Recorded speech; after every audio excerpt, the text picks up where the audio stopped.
May I request Qari Fayyaz Hussain to come over for recitation from Holy Quran.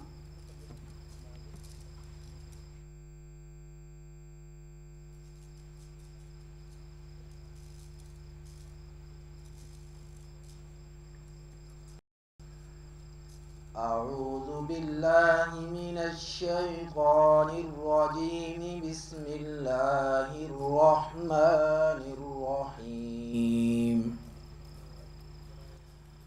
رب المشرقين ورب المغربين فبأي آلاء ربكما تكذبان مرج البحرين يلتقيان بينهما برزخ لا يبغيان فبأي آلاء ربكما تكذبان يخرج منهما اللؤلؤ والمرجان فبأي آلاء ربكما تكذبان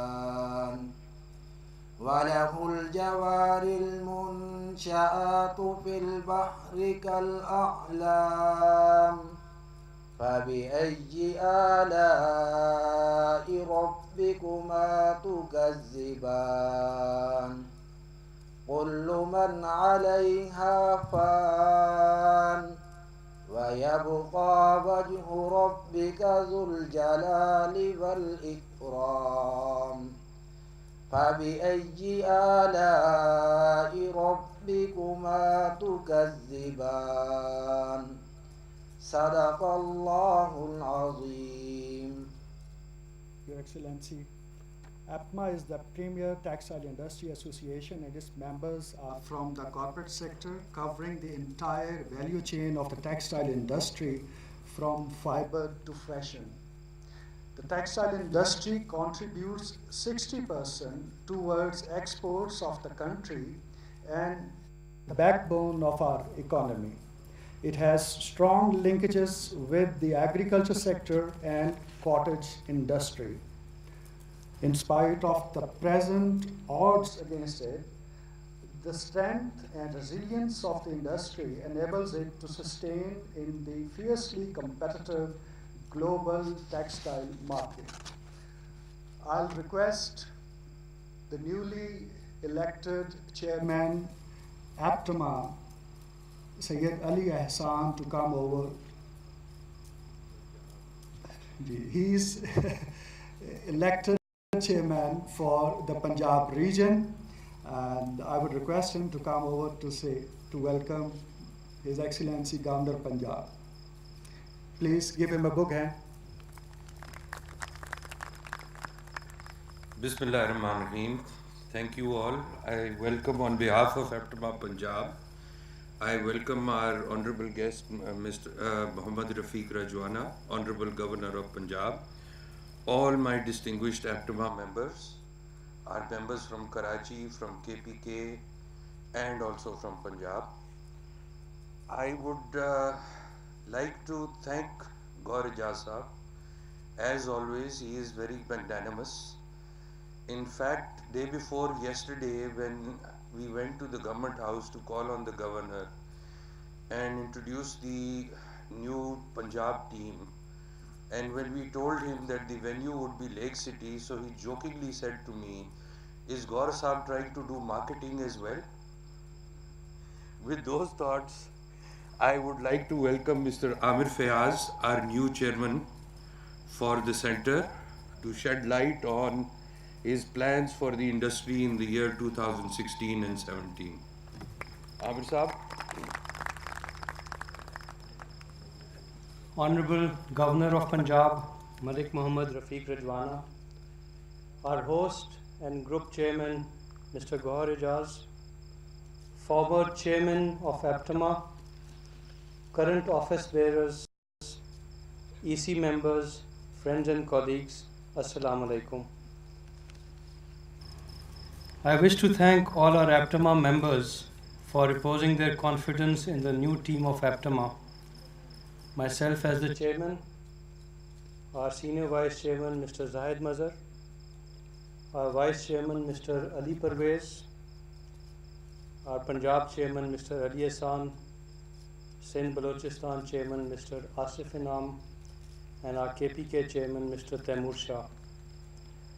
I would like to really appreciate our outgoing chairman Mr. Tariq Saud and his team.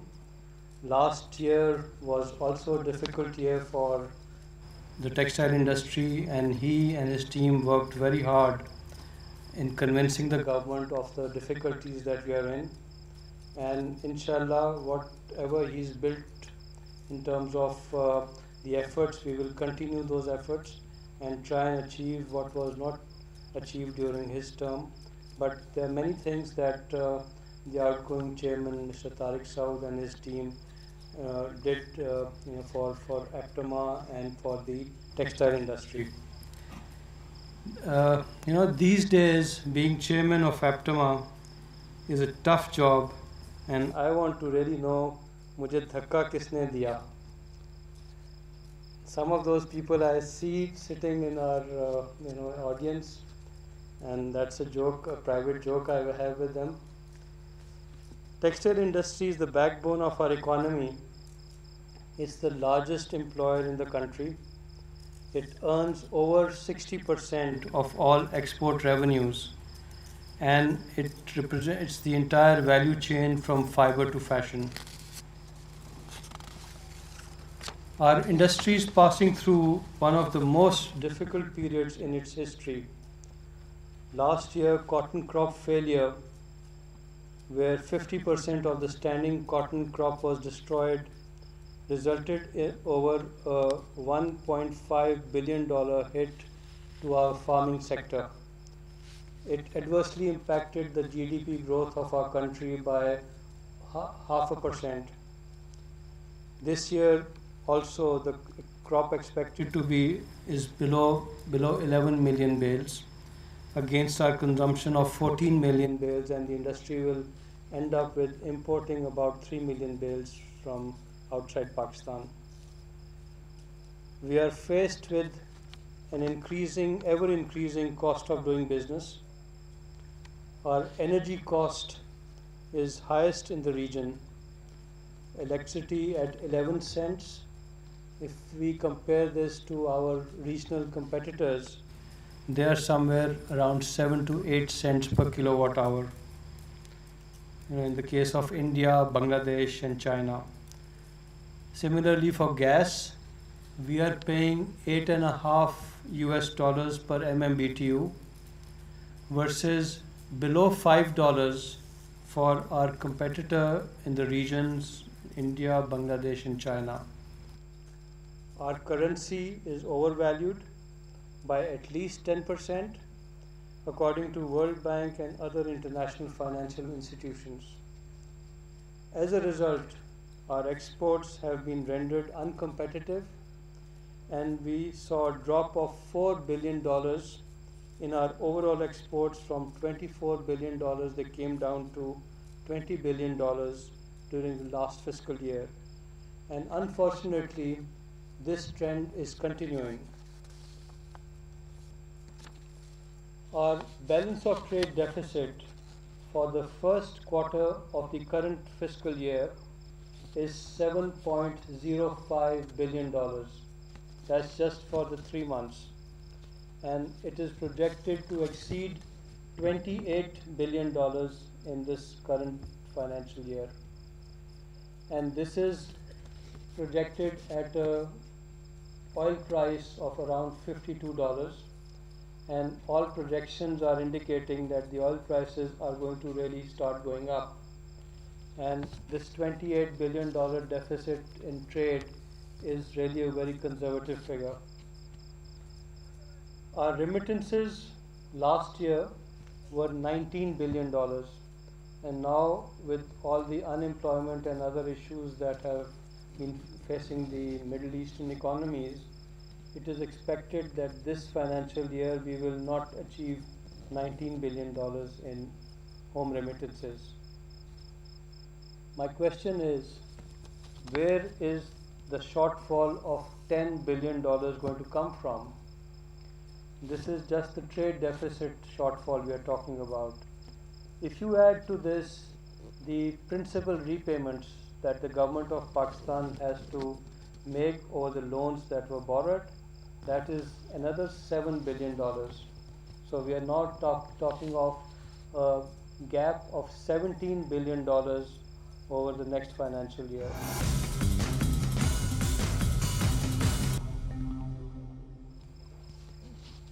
So when I met the Prime Minister of Pakistan twice over the last 1 month, I explained to him and the Finance Minister that no country in the world has prospered without export-led growth. Post-World War II, Germany, Japan, China, South Korea, Taiwan, India, Bangladesh, Malaysia have all prospered because of exports. Textile and clothing sector in Pakistan is the engine for export-led growth. We already contribute over 60% of the entire exports of the country. The government needs to give an export-led growth policy for the next 3 to 5 years, a clear signal to the business community that the government stands behind a long-term commitment to them. Our entire value chain from yarn to made-ups and garments need to become competitive in world markets. I'm hoping that the deliberations that were held over the last 1 month, that we will see a textile viability package to be announced soon by the Prime Minister of Pakistan. Your APTMA team will do its utmost for ensuring that the government takes the remedial measures for ensuring export competitiveness of the industry. But dear friends, there are things that we also need to do. Modernization of our machinery and equipment. How are we going to compete with our aging machinery, which is fast becoming inefficient?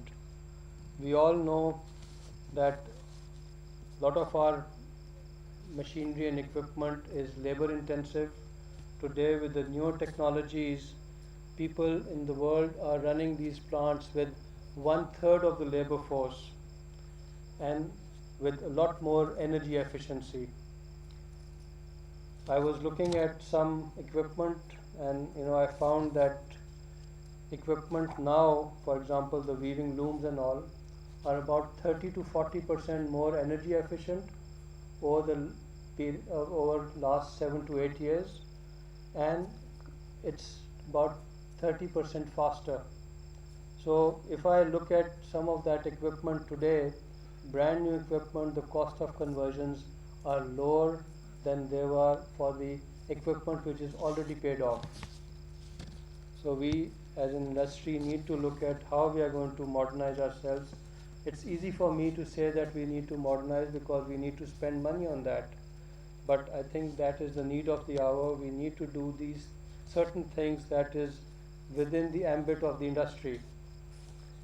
We need product diversification. We need innovation. We are too cotton centric while the world has moved on.